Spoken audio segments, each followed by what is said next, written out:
a second. Okay. Our story begins as all stories begin. Once upon a time.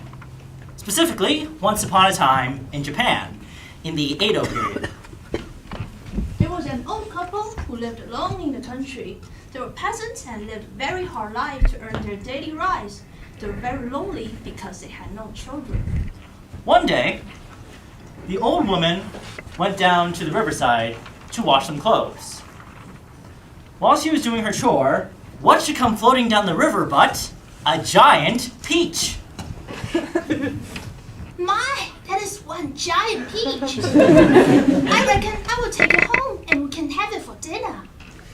The old woman brought the peach home and laid it out on the table.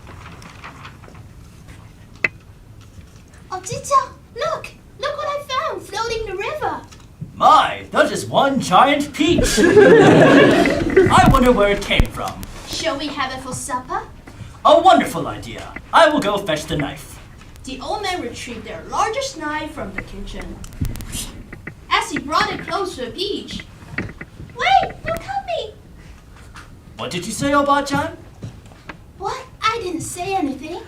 But I just heard something. Wait, don't cut me. Well, I heard it too. I thought it was you. Well, it wasn't me. Well, if it wasn't you and it wasn't me.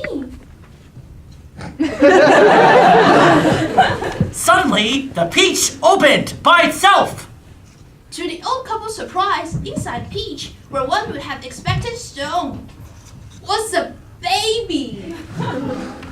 It is most fortunate that due to the couple's good health, thanks to hard work and good eating, that their hearts did not stop right there. Because then this story will be over on an unnaturally dark note. They were quite surprised, as you would expect to be, if an unusually large piece suddenly opened up to reveal a baby. But, as you probably guessed, this was no ordinary child. For then it said to the couple, "Please don't be scared. The gods have answered your prayers for a child, and so they sent me." The old couple were delighted by this miracle and named the child Momotaro, meaning peach boy, for the child was born from a peach. he was also a boy. Don't worry, they asked him.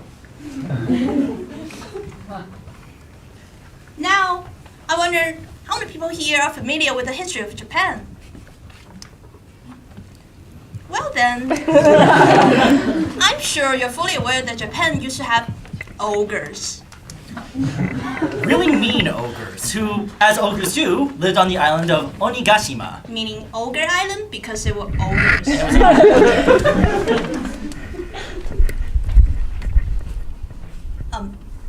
When they were feeling. When they were feeling especially cruel, they would come to the mainland and they would carry people away and steal their things. Now, I'm sure there are skeptics among you who might be thinking, why, that's impossible. Surely there would be archaeological evidence, wouldn't there?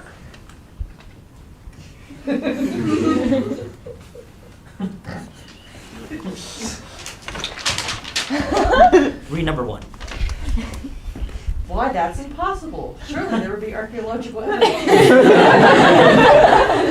Well, that's the thing. There was. The ogre stole it all. When Momotaro was 15 years old, he went up to his father and said, Father, you and mother have been very kind to me. Now I'm grown up and I feel it is my duty to help my country. I must go to Ogre Island and defeat those wicked ogres. And I will bring back treasure. So, his father gave Momotaro a sword and some armor, and his mother gave him a basket of rice cakes. And off Momotaro went. By himself. No parental guidance. No seconds to help him. His only protection, a sword and some armor. On his way to the sea, Momotaro ran into a spotted dog. The dog growled at Momotaro. Grrr. That's no way to behave, Momotaro exclaimed.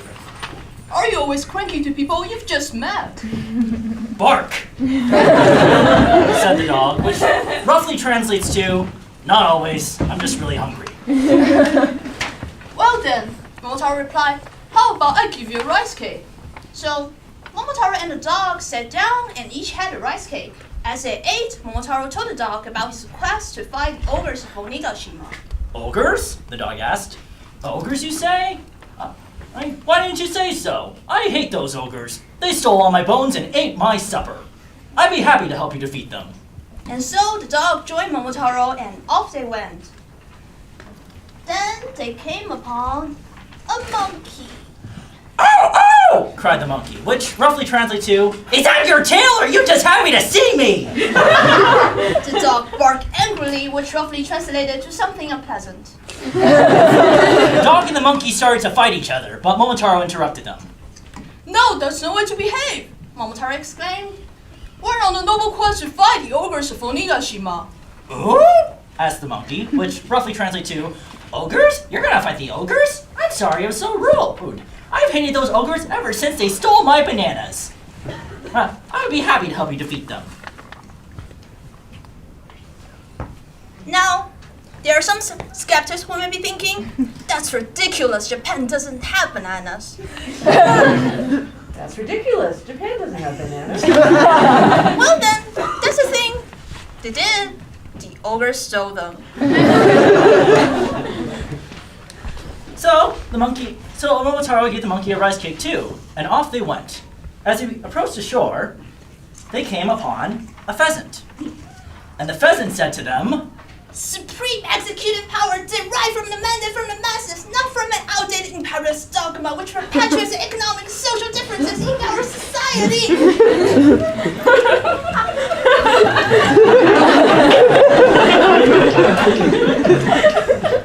Pheasant, not peasant. Oh, I mean, probably translated to something similar.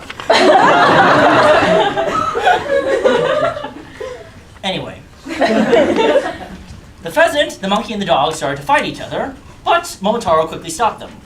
No, that's no way to behave. He scolded them. We're on a noble quest to fight the ogres, not random animal we find along the way. The pheasant calmed down, suddenly taking interest. Ogres? She asked.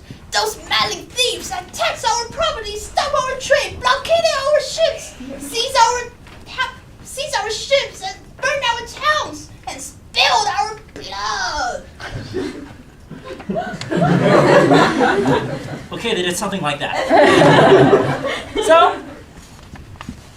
So the pheasant joined Momotaro and the animal friends, and off they continued until they finally came to the shore. Momotaro built them a sturdy boat, and off they sailed. It didn't take more than a few minutes of sailing for them to spot their destination. There, in the distance, was Ogre Island!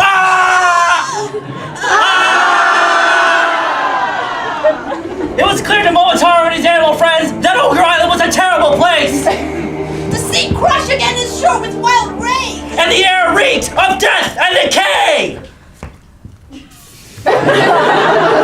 Air freshener. They didn't have the breeze back then. Of course they did. The ogre stole them? Who else could have? Right. Anyway, it was clear to Momotaro that he would need all of his animal friends' help to defeat the ogres. While Momotaro and the monkey and the dog waited on the shore, the pheasant snuck into the ogre encampment. She shuddered at the sight before her. The ogres were huge, with wild hair and bulging eyes and thick leathery skin in all colors from orange to chartreuse. They stomped and screamed and sharpened their weapons. Yahoo! The pheasant screeched from the top of the fortress wall. Listen up, you ogres! The ogres looked up, confused and enraged. What was that? Cried one. Look up there! It's a peasant! It can't be a peasant, you idiot! It's got feathers! Well, then why do peasants always have their feathers ruffled? And the pheasant said, Ruffle this, bug eyes! Then she swooped straight into the battle. The ogres had no idea what hit them. Well, the pheasant poked at ogre heads and pecked at ogre eyes. The monkey snuck into the encampment and found the keys to the gate. He snuck back through the chaos and opened the gates. This is it! Momotaro, the mighty beach boy, shouted, Attack! luck! Oh, what a glorious battle they fought! The phantom poked out the ogre's eyes! The monkey clawed at ogre's skin! The dog bit the ogre's on the leg! But, just as the tide of the battle seemed to be turning in their favor, they heard a loud stomping noise. From out of darkness came the largest ogre they had ever seen. This was the leader of the ogres. Size matters. The leader of the ogres marched up to Momotaro. This puny boy dares try to defeat us? This boy and his animal friends? You all disappoint me. I will give you a choice. Fight me now and die trying, or go on home. Are you going to run along home? And Momotaro, the mighty Peach Boy, looked at this ogre, this gigantic ogre, this ogre whose head stuck out over the top of the fortress walls, and he gripped his sword, and he said, Nah. and then he attacked! The ogre had no idea what hit him. Rather, what slashed him. It was Momotaro's sword. For that is what a sword does, it slashes things. With the swing of his sword, he slashed the lead ogre's head clean off. Well, I always wanted to quit while I was ahead.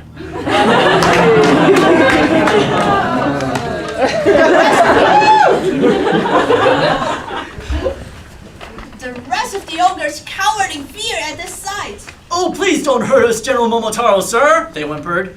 We promise not to steal anything again. We will return all the things we stole. We promise never to attack Japan. Just Japan, don't make me laugh. You must promise never to attack anywhere, ever again. What about America? Okay. America's fair game. Now, there are some skeptics in the audience who might be thinking, why, that's ridiculous. America didn't exist yet. That's ridiculous. America didn't exist yet. Well, that's the thing. It did. No, he's Yeah, right. took it away. It did. No, it did. The continent was just right over there. Right across the Pacific. You gotta do something about your Eurocentric view of world history. The ogres has promised never to attack anywhere ever again except America. They then gave Momotaro and his animal friends all the treasure they had. Momotaro and his friends carry Gold. gold, Jewels. jewels, An invisible hat and coat. a hammer that turned whatever you hit with it into gold. Careful about hitting your thumb. Momotaro and his friends took all the treasure and carried them home with the boat. Well, wait a minute. The ogres have been marauding Japan for centuries. How did they fit all that treasure into a small boat? Because it was a boat Momotaro the mighty Peach Boy built, Seems a little far-fetched. and the baby sprouting from Peach isn't. Good point. As Momotaro and his friends came to the shore, they bid their goodbyes, and Momotaro took his share of the treasure home to his parents. They were very surprised at this unexpected fortune. They became very rich off of this treasure. And thus ends the story of how Momotaro, the Peach Boy, born from Peach and also a boy, defeated the ogres of Onigashima. Ogre Island, because it has ogres and it was an island. And, as the saying goes, the story is now ogre. What he means is, they all lived happily ever after.